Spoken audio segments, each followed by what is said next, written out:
Good day, everyone. Hello, Dorothy. I'm over here. Oh, okay.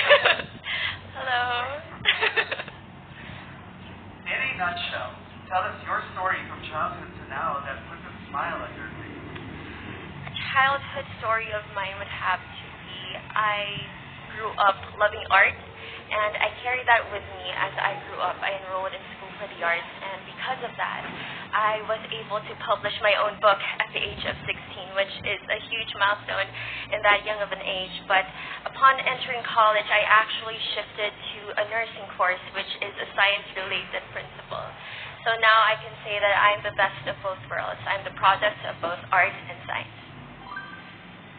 What is the funniest experience you've had with your closest friends or things that make you LOL? Well, it actually happened this past week.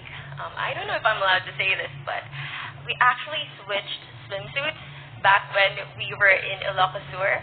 So that was a bit embarrassing because my swimsuit was too short and hers was too long, and we had to do a picture together. So imagine our embarrassment when taking a photo op together. It's funny, I'm sorry, in my part, but I could give you the context in a much more detailed conversation later on. Women's health and well-being is a major part of the Miss Universe Philippines advocacy this year. How do you encourage women to take a more active role in this advocacy?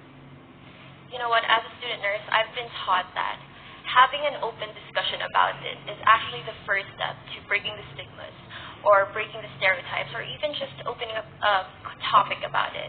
That is what makes our health as women valuable. So having and engaging in talks, maybe in our daily lives or in events such as this one, would be a huge help in that matter. What advice can you give to a young woman for her to become more socially aware and become empowered? It is a duty, especially at this time of day. We have to be socially aware because we are part of something bigger than ourselves. We are not just living for our individualities, but we have to take part in what makes a society and what makes us a whole.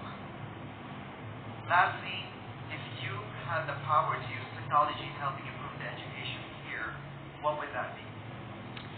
Well, I would actually do what my current institution is doing right now, like doing modules but I would actually involve my art-related principle in this. I would use animation as a learning tool because I know that children would learn more from this if we only merged entertainment with education. Imagine how successful our education system would be.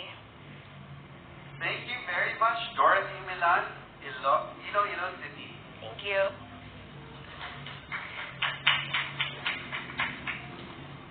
Next up, we have Vanessa and Helani Caro from Iloilo Province.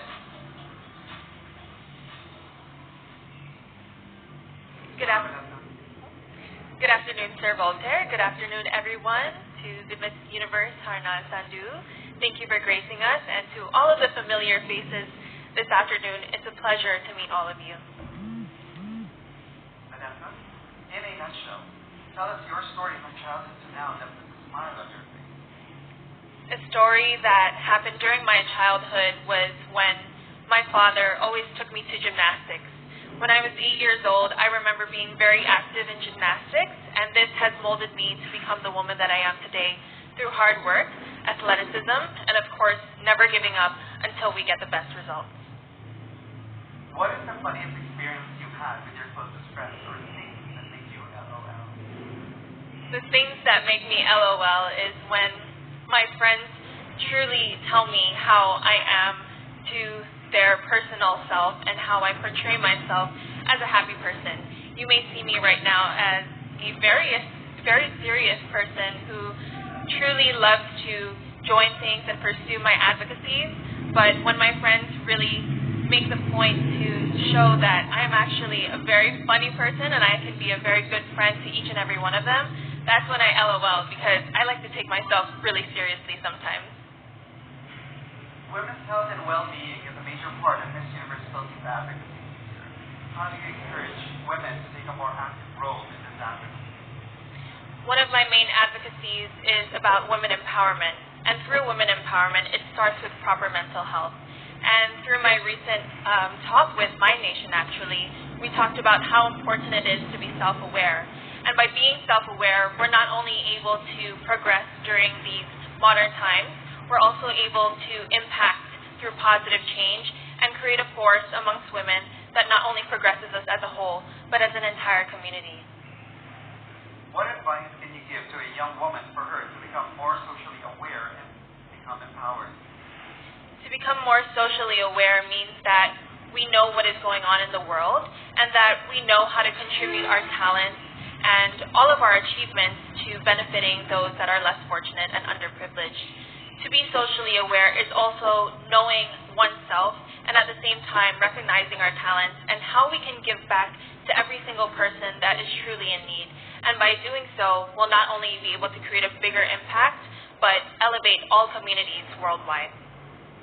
Lastly, what is one thing you checked out on Lazada during the pandemic, and how has it helped you or your family at home? The one thing that I checked out on Lazada during the pandemic is my daily planner. As someone who grew up in the States and eventually moved here to the Philippines, I've had to make sure to manage my time, and while pursuing my master's degree while going to work full-time, I've had to use that daily planner to ensure that my priorities were being met and that I could also spend time with my loved ones while achieving my goals consequently. Thank you. Thank you so much, Vanessa Kaelani Caro from Iloilo Province. Thank you so much, everyone.